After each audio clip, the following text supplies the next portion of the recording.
with the lady of the hour, the reason any of us are here, Becky, the author of Love, Simon. All credit to this one. Yeah, I'm standing next to the person who brought this to life. I have a lot to say about Greg Berlanti and the incredible job that he's done with this story. Okay, so I need to know what inspired. Like, how did this come about? Where the idea came from? We do not want to lose you. We want to bring you closer. Thank you. Yeah. You know, it's I don't think there was one light bulb moment for the story. So it really, for me, it started with Simon. It started inside his head, and then the story came from that. And a lot of Simon is actually drawn from me and my own high school experiences. His like internal monologue and just kind of like the way he is very much me from high school, me as an adult even a little bit. Like I didn't write the "I like your boots" moment, but that is like so painfully me. So it just shows that like everybody involved, Isaac and Elizabeth, the screenwriters, Greg, the cast, they nailed the book so well that when I watch it, I feel like I'm watching like a movie about my high school, which is ultimately what it is. Yeah. I got to see a screener and I was totally moved. I'm sorry.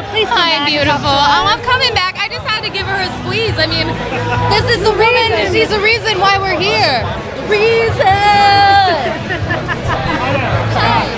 It is true. You're the reason we are here. Watching it, I feel like the fact that it's Ross life, it's going to be the next Clueless. It's going to be the next She's All That for this millennium of new generation of kids who like need this movie and who's going to connect with it. That's like blows my mind to think about. I grew up on those movies, and and I think I hear it compared a lot to the John Hughes movies. Yeah, and so I see also in its DNA, I see like Clueless and 10 Things I Hate About You, which is very much like what I grew up on, and it's just it's surreal. It's so special to be a part of something like that, and yeah, I feel very lucky. I'm very grateful.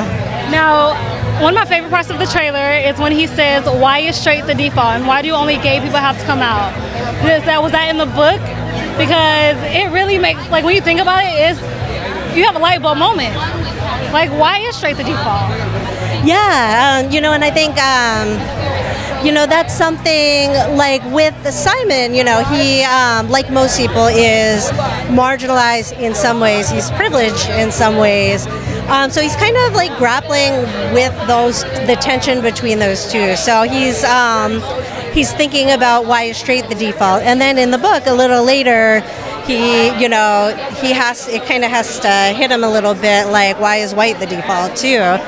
He doesn't think about that as quickly as some of the characters who have to think about it every day, and so right, yeah. So I think that's sort of what that was born from. But yeah, I love what they did. What they did with that in the film is amazing. It's so funny but so powerful at the same time. I never would have thought to have that fantasy sequence like that, but I am obsessed with it. So. Well, we cannot wait to see the success become the success. That's what it's all about. On the biggest proportion it is going to reach, because it is it's going to hit everybody and it's so relatable. So we thank you so much. Thank you.